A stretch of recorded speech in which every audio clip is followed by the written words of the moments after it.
Good afternoon, everyone, and welcome along to this afternoon's webinar, Building Your Resilience and Resourcefulness. It is apparently Bow Tie Tuesday. I was just co-facilitating another webinar with Danette and had to sprint literally from the other studio to get into this studio to be here for the call. So if I seem a little frazzled, that's probably why. I hope you like the tie. By the way, studio, it's one room in the house to another room in the house. It just sounds, a lot more aggressive. Trying to be resourceful. So welcome along the call. Great to see so many of you here on a Tuesday. If you haven't been through one of our webinars before, welcome along. If you've been to some of the others, fantastic. Great to see you back. I guess my intention today is to try and make this as helpful, informative, etc. as possible. And I would love for you to feel, thanks Kathleen, I like my bow tie. This is I call it my super dad bow tie. So I became a grandparent for the first time on the 15th of August last year. And when our daughter told us at the start of the year that she was expecting, apart from getting excited, I just looked at her and said, well, you know what this means, don't you? I said, I'm far too young to be a granddad, so I'll just be super dad. So they'll be like, yeah, dad, and then super dad. So anyway, my daughter just rolled her eyes and walked away.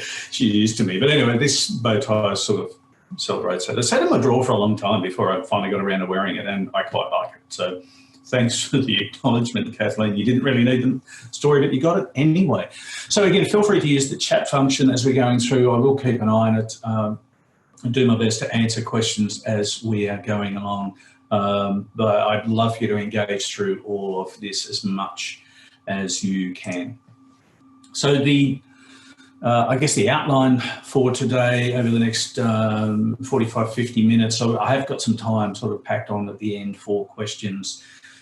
But if you have questions as we're going through, again, please feel free to ask.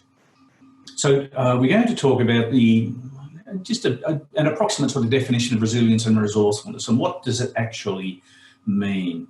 Oh, by the way, if I seem a little less active because I'm in the other studio, i.e. my desk, which is on the veranda, I'm not set up to run webinars standing up here at the moment. Otherwise, all you'd see would be approximately my belly button or something, which would just be really weird. So apologies for that. But I'll try and make this fun and do lots of stuff with my hands instead.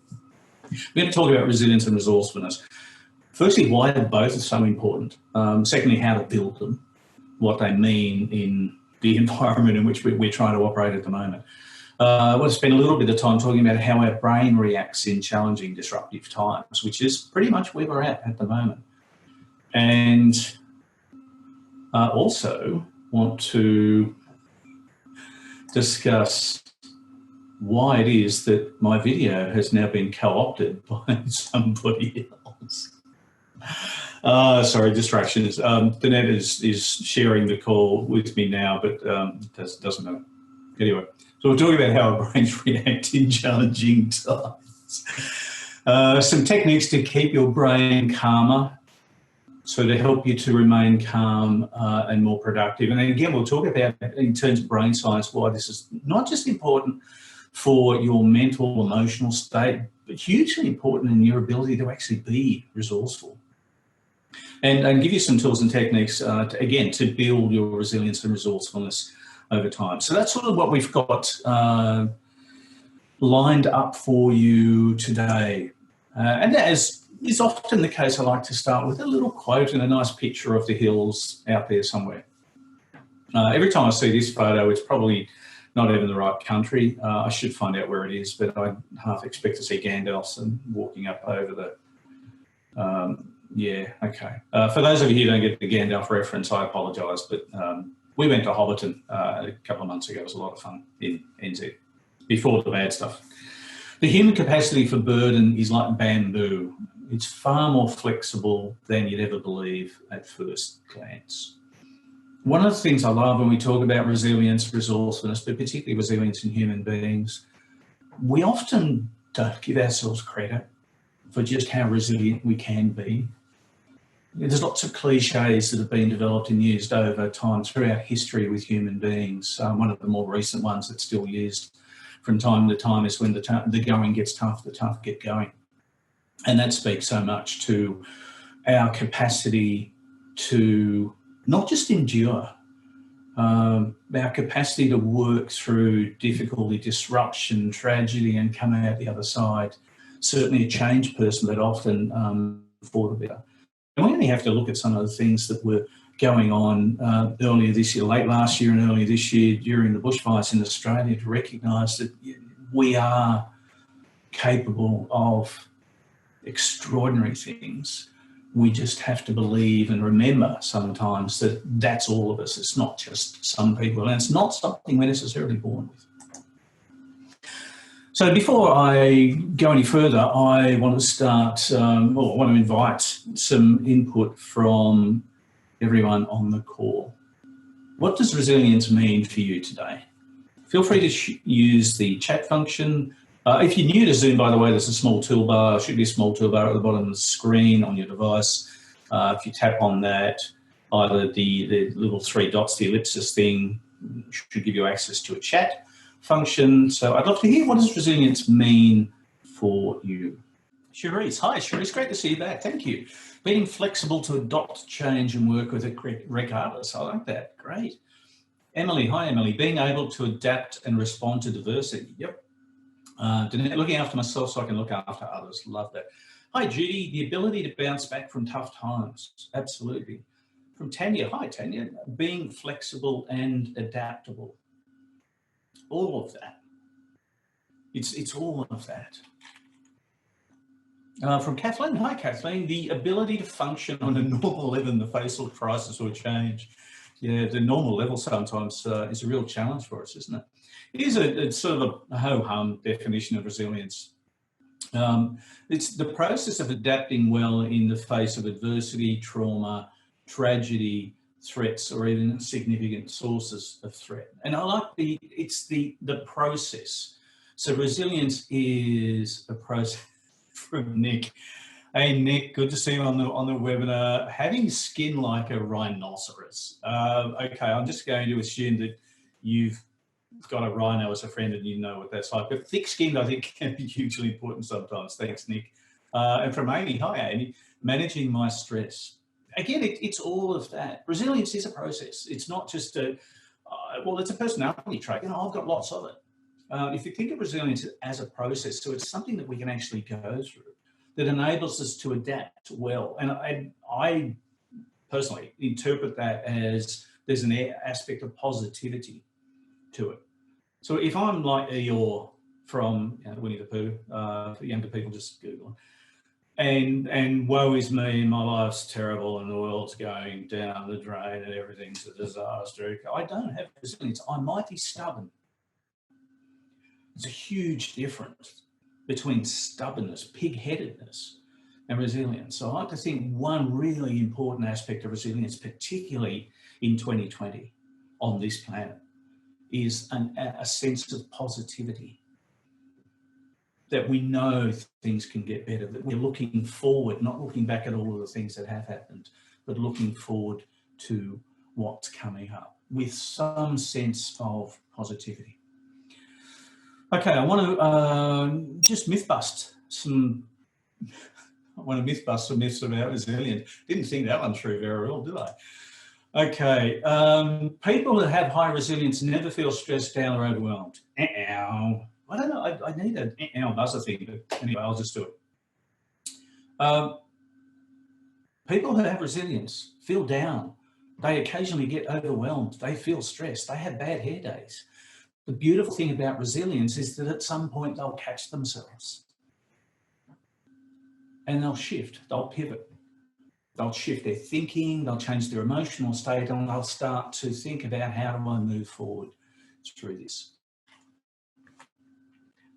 For resilient people, life is always awesome.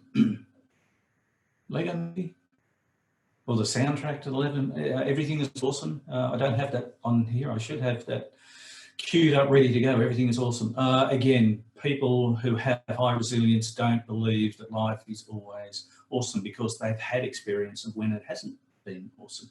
But we still have a mental, I hate buzzwords, but let's call it a framework. I just have a way of using my brain and shifting my brain to think differently about what's possible, having just experienced something that may have been potentially disastrous. Resilience, again, is more than just grit. Great book, very, very popular in the last decade or so. There's a book called Grit, written by Angela Duckworth, who is psychology professor at, I don't think it's Harvard, it's one of the unis. Angela, a lot of research into grit, perseverance, and what is it that enables some people to be more successful than others. And there's a lot more to the book than just grit. Angela, as often happens, the book gets quoted out of context. So again, grit is, the way Angela Duckworth describes grit, it is that aspect of perseverance, but there's also an element of passion and commitment and meaning to what we're doing. And again, I think this speaks so highly of the difference between just being able to drag myself out of bed and drag myself through the day. That's perseverance. Sometimes that's just pig-headedness or stubbornness. But resilience encapsulates grit. And again, it's about having some sense of meaning, purpose, believing that this too shall pass and things will get better. One of the other myths around resilience is that people who are highly resilient don't need help from others. Absolutely not true. Absolutely not true. If you look at any highly resilient human being on the planet, if you look at all the successful people in any context in the last, well, in the history of history, no one did it alone. No one, not one person. And we don't today. So something else to keep in mind is that resilience often requires putting up your hand and saying, I need help. My bow tie's not on straight, or I can't spell, or whatever it happens to be. It's really important. Thanks, Annette. Angela Duckworth at the University of Pennsylvania. Thank you very much for that. So I need help. One of the other myths around resilient people is they just have the capacity and this mindset where it doesn't matter what happens, they just power through it. I call it the suck it up syndrome. It's like, yeah, just suck it up, princess, move on. Just deal with it, build a bridge, whatever cliche you want to use. None of them are true, none of them are relevant to resilience. So if something bad happens and I have high resilience, I will crash. I might not go down as crash as low or for as long as someone else, but I'm still going to have those down times. But then I'll pick myself up, dust myself off, ask for help, connect with other people, and start to move through it. Some things on why resilience is important to us today. And this is backed by a lot of science, particularly in the last 10 or 15 years. Being more resilient, and again, I'm going to continue to attach a positive aspect to resilience, actually improves learning and academic achievement for human beings, all ages. Carol Dweck, another professor in the US, wrote an awesome book called Mindset, probably 7 or 8 years ago now at least. And Carol had done a lot of research into what made middle school, high school students, what made some of them more successful than others, and then because it wasn't IQ. And what she found again was they had a mental resilience and mental toughness. If they tried something that didn't work, that wasn't like the end of the world, I must be dumb. They just, okay, well, it doesn't work that way, so I just need to learn a different way of doing it. So having resilience can fundamentally help us learn better and perform better. Having more resilience also reduces absences from work. And this is important if I run a business or if I'm a manager of a team. The more my team has resilience, the easier it is for them to pick themselves up and get themselves into a positive mindset to turn up. Now, even at the moment in the environment where we're in, where everybody's working remotely, this is still hugely important.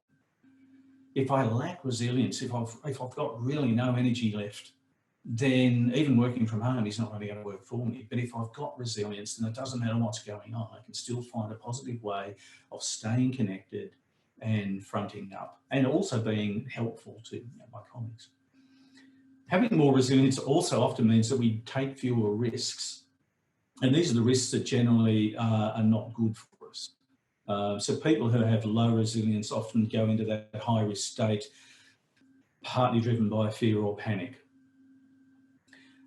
People with high resilience are more involved in community and family activities. Again, it's important if I'm a parent, I'm working from home, my partner might be at home, we've got kids at home. So making sure that I'm staying in a high resilience state is hugely important in the context of being involved with the family. Interestingly, some of the other science has also shown that people with higher resilience have a lower mortality rate. So we literally live longer. And it generally improves, I mean, we know higher resilience is good from a mental perspective, but it also improves our physical health as well. Some of the things that can influence your level of resilience, generally speaking, having a sense of autonomy. I often ask the question in some of our workshops, show of hands from those of you who love being micromanaged. And I've yet to have somebody genuinely put their hand up and say, yeah, I quite enjoy it. It's fun. It's fun. It's like, it's not. So autonomy, sorry, I got a croaky voice at the moment. It's not that, it's just a croaky voice. Sense of autonomy is hugely important in terms of resilience. The more autonomy I feel I have, the more resilience I build. If I end up in an environment where my autonomy is taken away from me, that makes it really hard to stay resilient for a lot of us. One of the other things that influences our autonomy is our level of self-esteem, your self-story. This is where self-awareness becomes so important. If I have a relatively positive self-story about myself in this physical shell as a human being, that helps maintain higher resilience. If the stories I have about myself in my head are largely negative, that will drain my resilience and make it a lot harder for me to maintain resilience. Optimism is another thing which helps build higher resilience. And this is not blind optimism or sticking your head in the sand and believing that bad things don't happen. It's believing that, yeah, this might be really ugly, messy, etc. at the moment, but it will change, it will pass, things will get better. And generally speaking, the world is an awesome place to be. It really is, despite everything that's going on at the moment. So optimism, hugely important. Happiness and emotional intelligence. We'd spent a lot of time talking about EQ in the context of self-awareness, recognising the emotions, excuse me, that I'm experiencing, why I'm experiencing those emotions. And then sometimes making a call on, are they actually serving and supporting me, or are they hampering me? And if they're not serving and supporting me, then how do I change my thinking to trigger different emotions that do support me? A general sense of happiness, positivity is also hugely important. But one of the other things, we're going to share some resources at the end of the webinar, so we'll send all of this stuff out to you. There is a TED Talk, a lady called Emily Esfahani-Smith, who had a bit of an epiphany one day, big question hit her, so she went back to university, studied for years, and then realised that the whole happiness thing, there was a little bit more behind just being happy. For a long time, there's been lots of books written about happiness, the happiness project, the happiness pursuit, the happiness advantage. And there's lots of really smart people out there saying that being happy is really important. What Emily Esfahani-Smith found is that underlying that is having a sense of meaning or purpose in your life. Where we have some sense of purpose, some sense of meaning in what we're doing, it also helps build our level of resilience. So we talk a lot with our clients about understanding why you do what you do. If you work in an organisation, why do you do what you do? Why does the organisation exist? Can you buy into that meaning or purpose for the organisation? Because when you can, that also helps build your resilience. One of my favourite things, because I'm so awesome at it, is obviously not being humble. It's humour. Humour is also a great way to maintain resilience. It's really hard to laugh and feel sad at the same time. Even that doesn't make sense. Feel down at the same time, perhaps.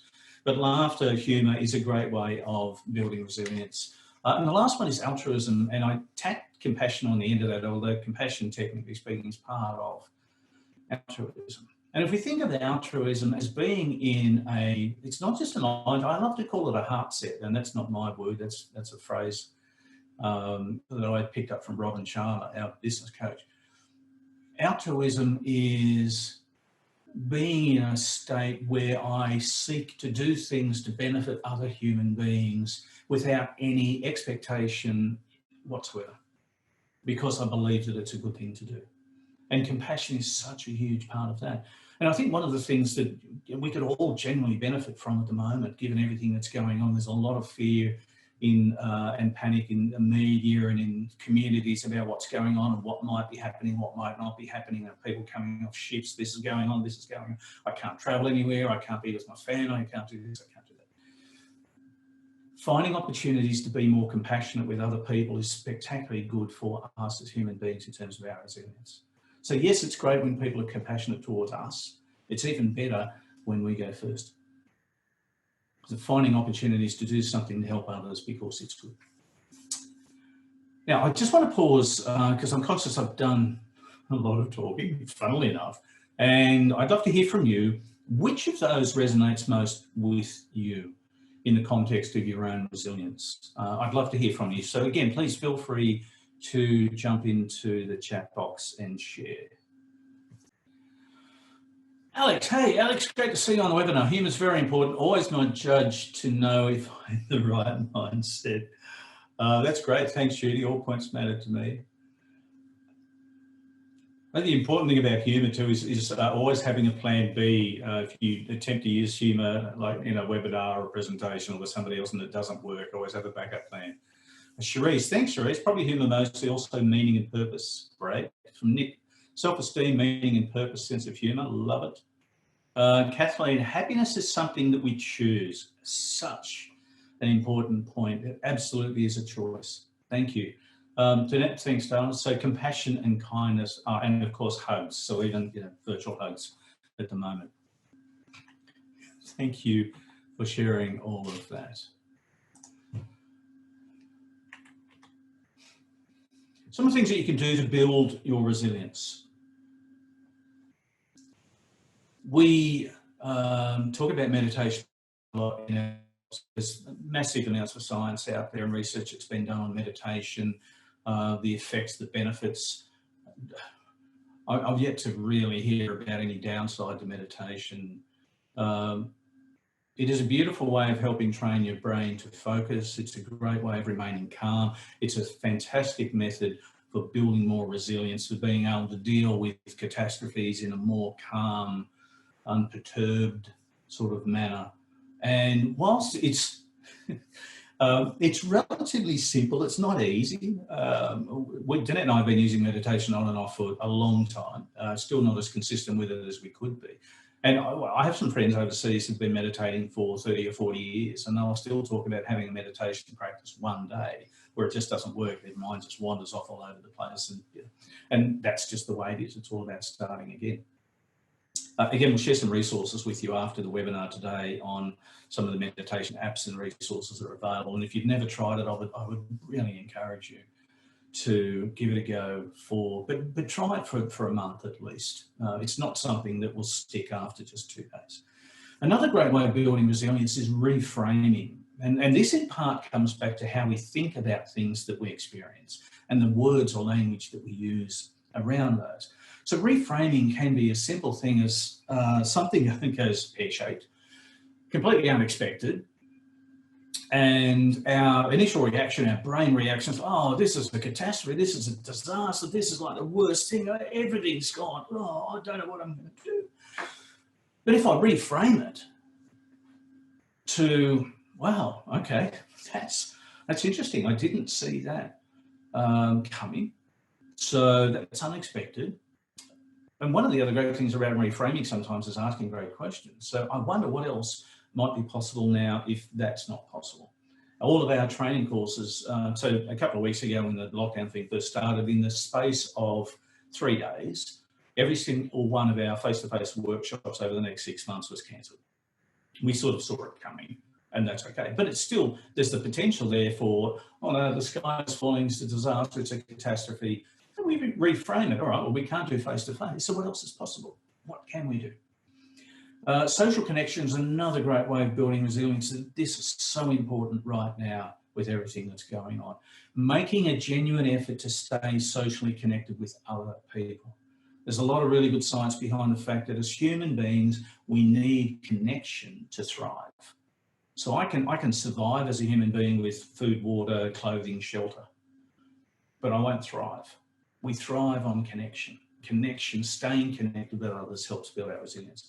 Positive thinking, we talked about happiness before, optimism.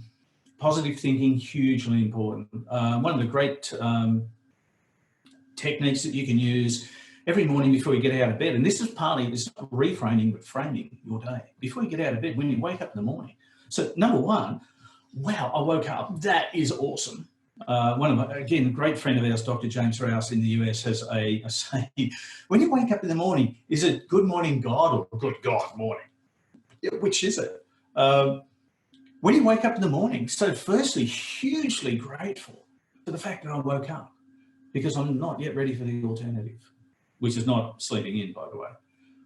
So hugely grateful for waking up. The second thing is put a smile on your face while you're lying in bed and just say to yourself, if you want to say it out loud, do that. Today is going to be an awesome day or a great day or a spectacular day, whatever adjective you want to use.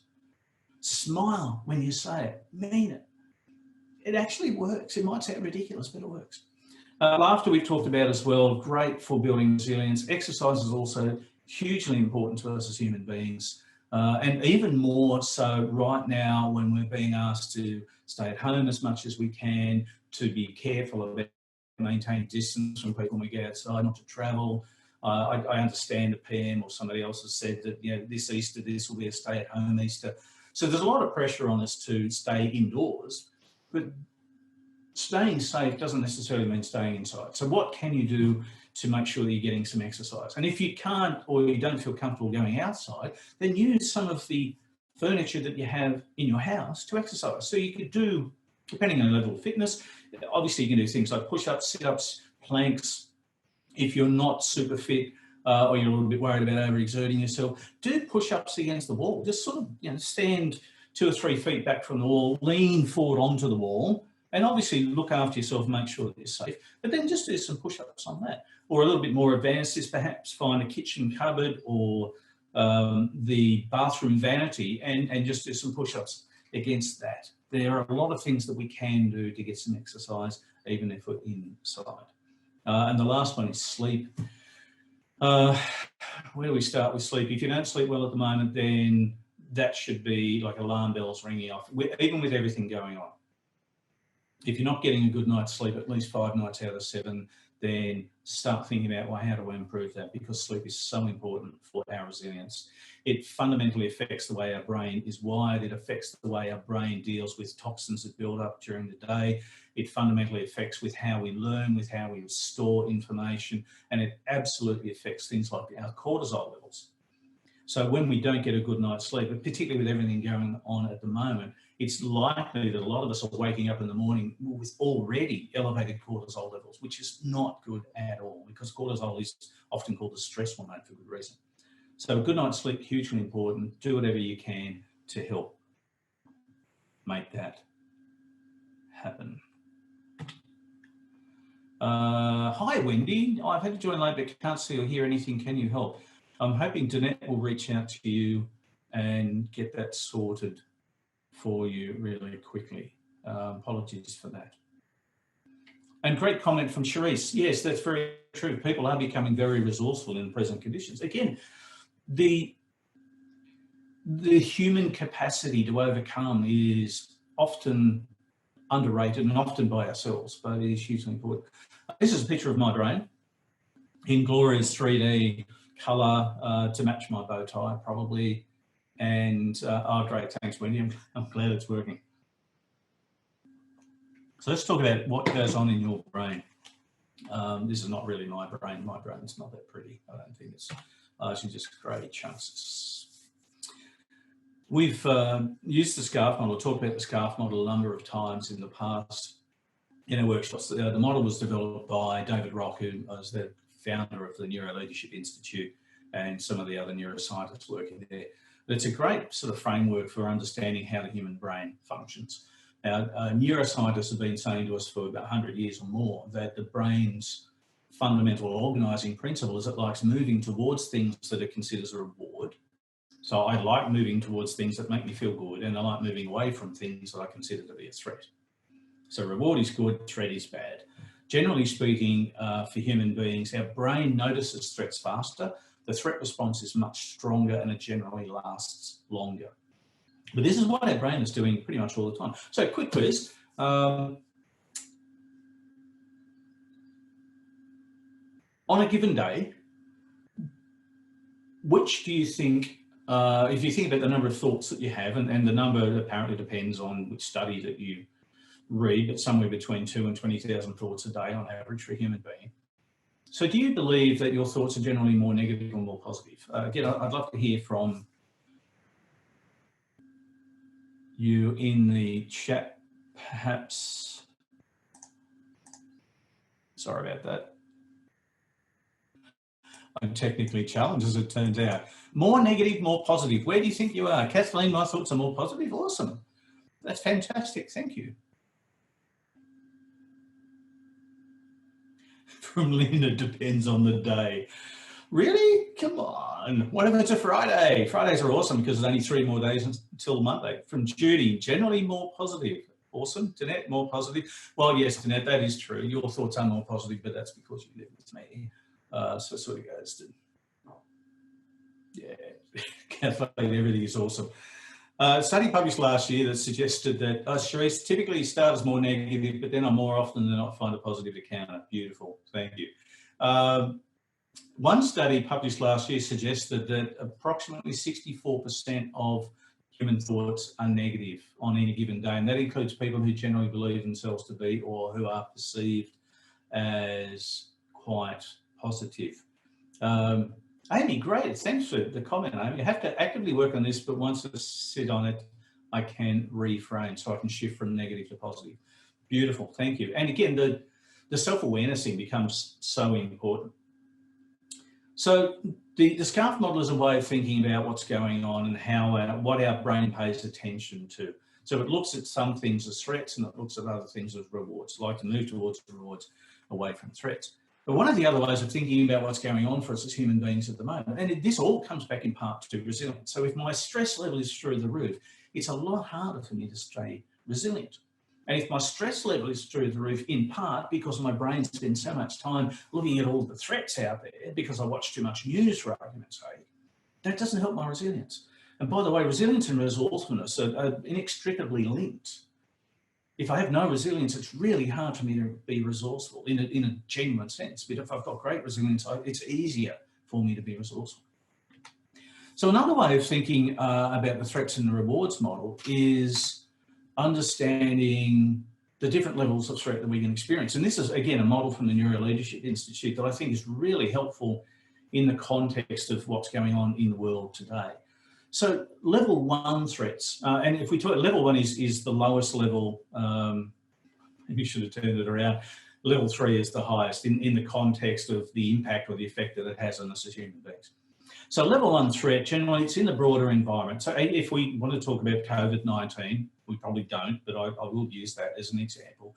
When it was first, I guess, made public, so people outside of the Wuhan province, people outside of China became aware there was a new virus that had come up in China and had spread really quickly, and all of these things associated with that. So over on this side of the world, that's sort of a level 1 threat because it's in a broader environment. It's happening to human beings on the planet, but it's a long way away. And at the moment, I'm sort of okay with it. So for some people, particularly if you spend a lot of time watching the news or consuming mainstream media, there'd be a general sort of mild level of anxiety or concern, and part of your brain would have been paying attention to news broadcasts or things in the paper or on the radio, and if the virus word came up, coronavirus, your brain would instantly latch onto that. But initially, level 1 threat. Level 2 threat is when all of a sudden that threat is now in my neighbourhood. So again, if we talk about the virus, for most Australians, level 2 threat was the first instance or report of an Australian having been diagnosed with. All of a sudden it's in my country. Last week it was the other side of the planet, now it's here. Now, level 2 threat for some people may not have been, oh, it's in Australia, but that was in somebody in Perth, and like I'm in Canberra, so no big deal. So the level 2 threat for some people may have literally been Well, I live in Canberra, and I heard yesterday that 3 people were diagnosed with it, this week. So all of a sudden it's in my neighbourhood. My stress level elevates, my cortisol level goes up, adrenaline, norepinephrine levels all go up. My resilience starts to slide. Level 3 is, this is upfront and personal. The other example of level 3 we used to, or the threat levels we used to use, is when we were out on the savannah and there were dinosaurs, saber-toothed tigers and that. So level 3 was the saber-toothed tigers in my face. If we use the coronavirus example, it is somebody I work with that's just been diagnosed, or a member of my family, or perhaps I have it. Stress level goes through the roof. Now, this isn't just related to the coronavirus, obviously. So becoming more aware of where our threat level is at is also really important in the context of resilience. Recognising that I'm at level 2, and I have been there for quite a while because I'm uneasy about everything that's going on, and there's no toilet paper and there's no flour left in the supermarkets, and there's hardly any 2-minute noodles left. There's only me goreng and who eats them. And apparently there's no packet cake mixes in supermarkets. I'm not sure what that means. When I shift from level 2 to level 3, it fundamentally affects my resilience. It affects the way I think. It affects the way I communicate with other people. A massive impact. So the more that we can be aware of what's going on in our head, the more we can then choose to pivot and to change and to reframe and to look for positivity and look for opportunity. Jim Carrey, like him or loathe him, gave a speech at Maharishi University years ago, and one of the things he said in his speech was that life happens for me, not to me. Now, I love that in the context of resilience and reframing what's going on. If things happen to me, I often end up in that sort of victim mindset where, oh, woe is me, everything happens to me, it's not my fault, I have no control over it. But if everything happens for me, including everything that's going on at the moment, that's a whole different way of thinking about things. Because if it's happening for me, all of a sudden it's like, well, okay, wow, that's awesome. What's the opportunity here? Because this is great. So be aware of what's going on in your brain in terms of what it's paying attention to, where are your stress or anxiety levels, and if you're in level 2 heading towards level 3, or if you believe you're already at level 3, then what are some things that you can do to come back down to a low level 2, or even preferably back down to a level 1. So some of the things that you can do to stay calm, chillaxed, just breathe. Breathe. One of the first things that changes for us when we get stressed is our breathing. So we get a rapid heart rate, adrenaline goes up, respiratory system changes, and all of a sudden we start to breathe really shallowly from our chest. So often the first thing to do is just be aware that that's happening for you and breathe. A great activity, I won't do this now, but I will actually send it out afterwards, is just close your eyes. Obviously don't do this while you're operating heavy machinery. Just sit comfortably somewhere, turn all your devices off, close your eyes, and just practice breathing for like 2 minutes. I want to say practice because we often don't breathe the way that we should. Inhale to a count of 5, hold that for a count of 5, exhale for a count of 5, pause for a count of 5. Do that 4 or 5 times. That's probably 2 minutes gone. It's a huge impact on your resilience. One of the other things that can help in terms of staying calm is expressing your feelings. And Wendy, thanks so much for that. I struggle to express myself, especially to my supervisors, but I've been working on this. We've been conditioned to believe over time, particularly older generations, that expressing your emotions was not a good thing to do. Again, it's like that, just suck it up and move on, build a bridge, get over it, deal with it, keep going. Real men don't cry. Part of our brain also believes that if we don't express our emotions, they'll go away. Whatever the thing was that made us upset, if I just forget about it, pretend it didn't happen, it'll go away. It doesn't. It really doesn't. So learning to be able to express your emotions in a healthy, safe way is hugely important. And this is one of the reasons why connection is also so valuable to us. So feeling connected to at least one other human being that I trust, and sometimes being able to go to them and say, can I have a chat to you? Because something happened and I don't know how to deal with it, to be honest. I'm feeling really, really anxious about it, but I'd love to be able to chat. Is now the time. So expressing your emotions, good or bad, more of the time can actually help. Self-awareness is massive. If we want to improve any aspect of our existence on this planet, we first need to become aware of that aspect. If we're not aware of it, we can't fix it, certainly not in a sustainable way. So spending time reflecting, getting off the treadmill of life and just chilling for a while and then thinking about my experience. How did I deal with that situation? Was that good? Was it bad? What did I feel as a result of it? Did that support me? Did it help the other person? Could I have responded differently? Make time to reflect. Creative visualization is also another beautiful way of staying calm. One of the techniques that we use with some of our coaching clients is there's some great videos on YouTube of like a river just winding through a forest. And there's no one there, but somebody's just set up a camera and they've video recorded it. So you've not just got the visual, but you also have the sounds of nature and the water trickling through. Spending 2 or 3 minutes just completely immersed in that is a beautiful way of coming back to yourself and being calmer. And the last one there, chillax. I had to explain, I don't know where I got that from. I think number one son, Jack, maybe. So this is a combination of relax and chill. But I deliberately did not put an E on the end because that would make it look a little bit weird. Relaxing with Mother Nature. Now, ideally, to do that in person is a great way, again, of staying grounded, of being calmer, which all helps build your resilience. If you don't feel comfortable or it's just not appropriate for you to go to a local park or go for a walk in a forest at the moment, then again, engage with at least the sounds and all the visuals. Get onto YouTube, find some videos that have got great sounds. There's some beautiful resources that you can download in terms of audio files where you can just plug some headphones on and listen to the sounds of nature, whatever works for you. All of that can be really, really helpful. Cherise, thank you. When I was living in the ACT, miles away from any beach, I'd sometimes watch surfing on TV to help me relax. Getting great awareness, and thank you for sharing that. So work out what works for you and then do that. Yeah, okay, I like frogs. I don't really, but I just thought it was a nice photo. So let's talk about resourcefulness.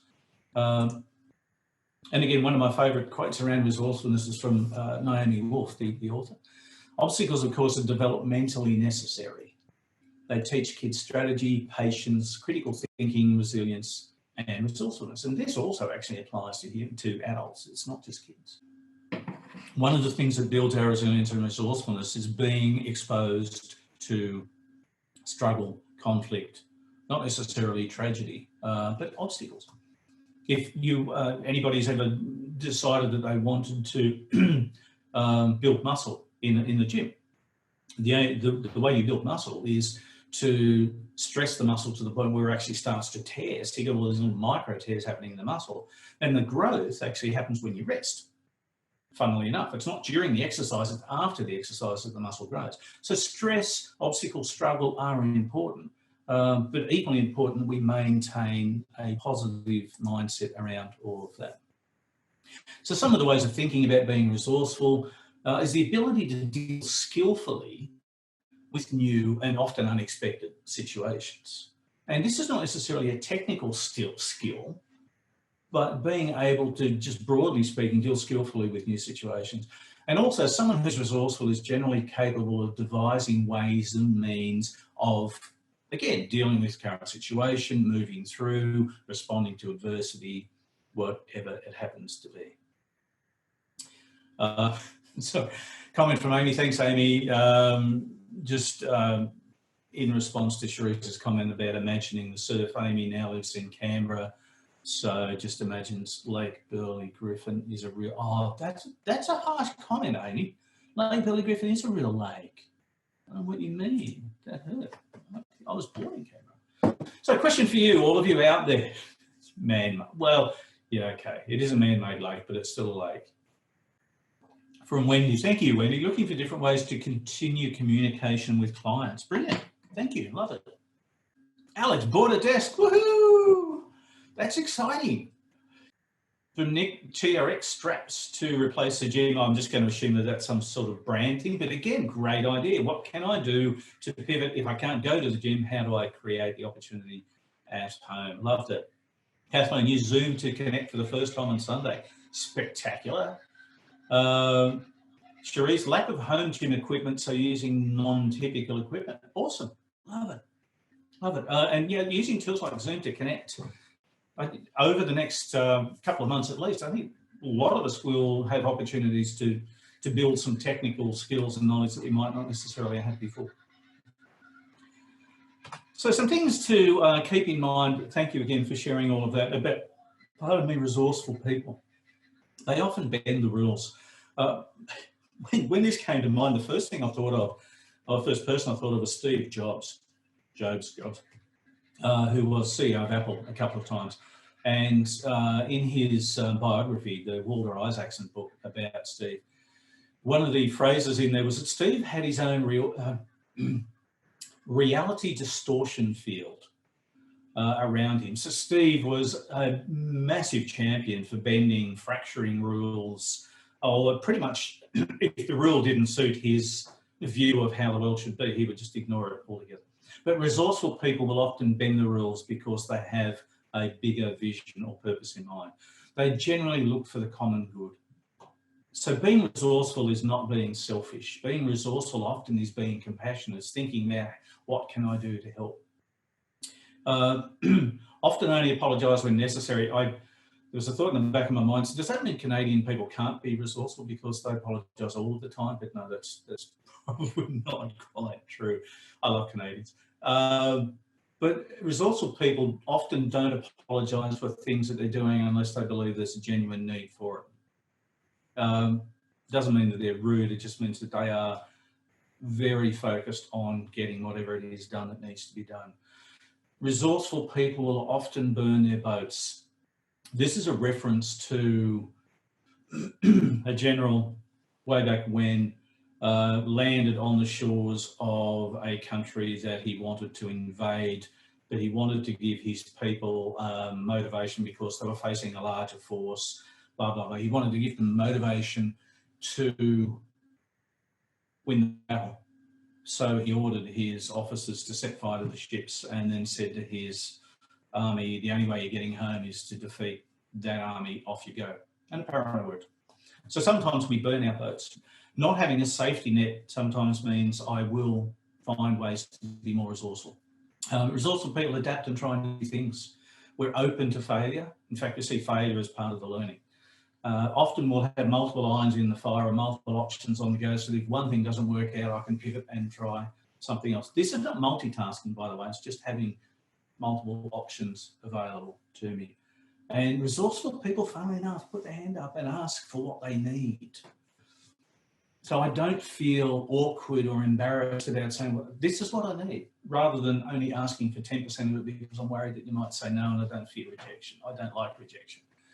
So resourceful people, if they need X, then I'll just ask for X. If they don't get X, that's okay. They'll pivot and I'll go with, okay, what else is possible? So let's talk about building resourcefulness. One of the great things you can do is just ask better questions or ask great questions. Again, some of the resources that we'll send out to you after the webinar today are around questions that you can ask. Is there another way? One of my favourite questions of all time, again from our business coach, Robin Sharma, what's the opportunity here? When something is pear-shaped, when it's unexpected and you look at it and think, wow, I didn't expect that, that could be a disaster. I wonder what the opportunity is. Because when we get into judgment and think, oh, that's terrible, it is like putting mental blinkers on. So what's the opportunity here? Is there another way? Is this the best possible outcome? Is there a better maybe outcome? Am I heading down the wrong path, perhaps? Who else can help is also a great question, because again, it opens me up to the realisation that I don't have to do this on my own, and I probably shouldn't be trying to do it on my own, because asking for help is a beautiful gift to give somebody else. What other options or outcomes might work? What's one more thing that I can try? Really good question if you get stuck. So I've tried everything, excuse me, I've tried everything, it's just, I've tried it.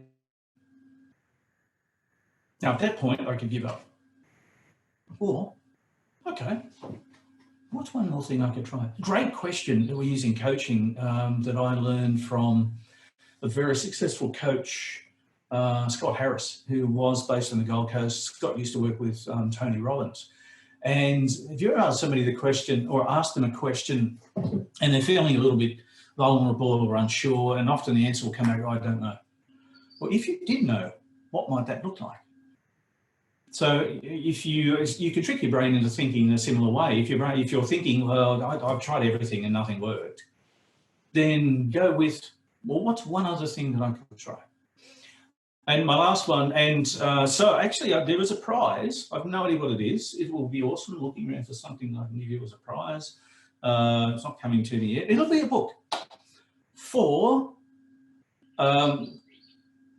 asking a colleague for their input is helpful. Rebecca, thank you very much. Danette, also crossing your arms one way and then the other. So fold your arms the opposite way because it makes you feel uncomfortable, and then ask the question. It's interesting what happens in your brain when you do that. But here's my competition.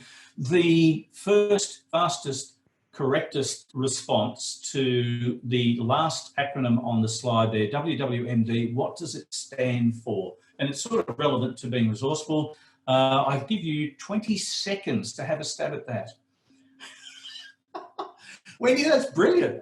We might have to go with that one. What would Mum do? Kathleen, you must be Wendy's twin. You are connected somehow. What would Mother do? Awesome. Thank you so much.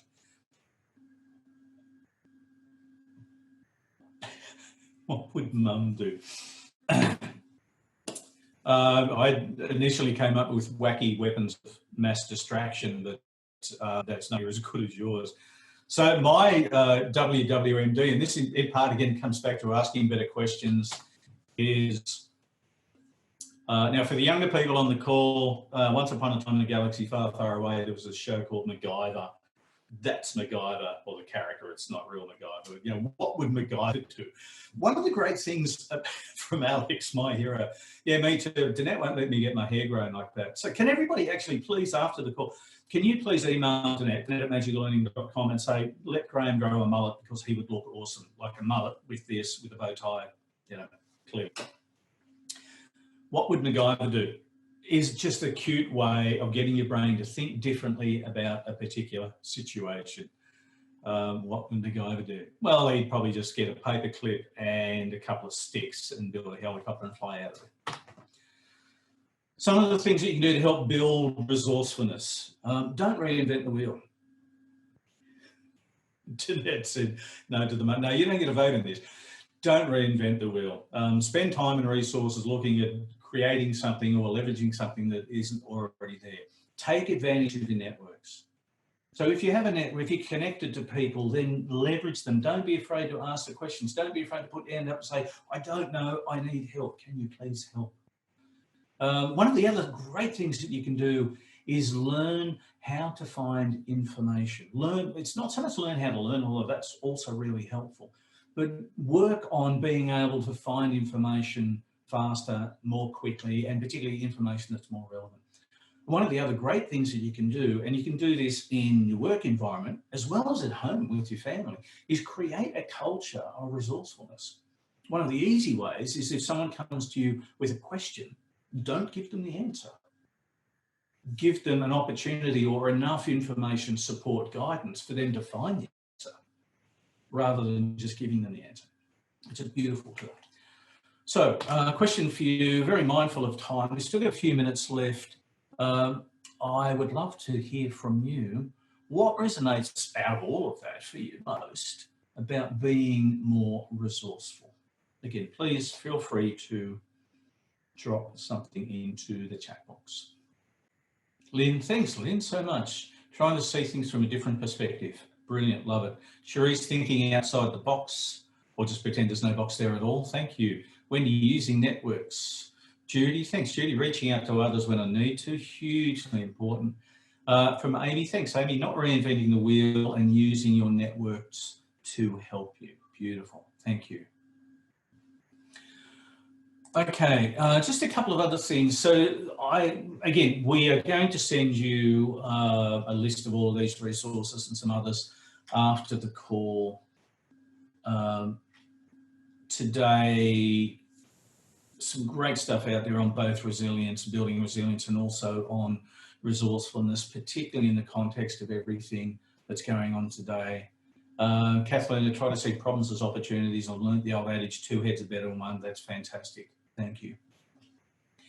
So again, we'll send out a copy of the webinar recording once that's available. We'll also send out a copy of the slides and a list of resources to help you.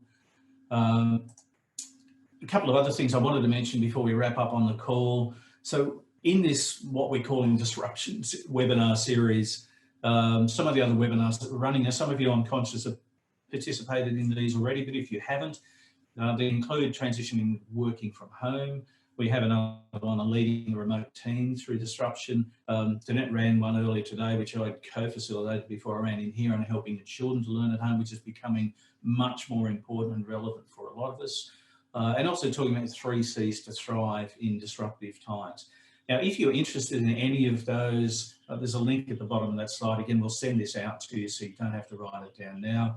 And we also have a series of other webinars that we're running across the entire year. Now, these are scheduled prior to the start of 2020, but we will still maintain this series, and these are once a month.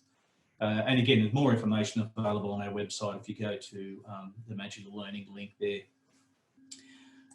So just before we wrap up, I did want to ask, oh, and sorry, one of the things, thanks to Danette for reminding me, if there are any other topics, subjects, issues that you're grappling with at the moment and you think it would be helpful to get more information, you think that, you know, running a webinar would help more people, or would help your team or your family, your community, whatever it happens to be, please feel free to contact us and let us know.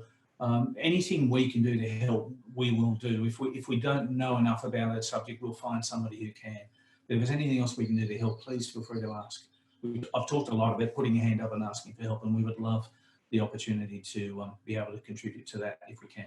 So any final questions from anyone before we wrap up?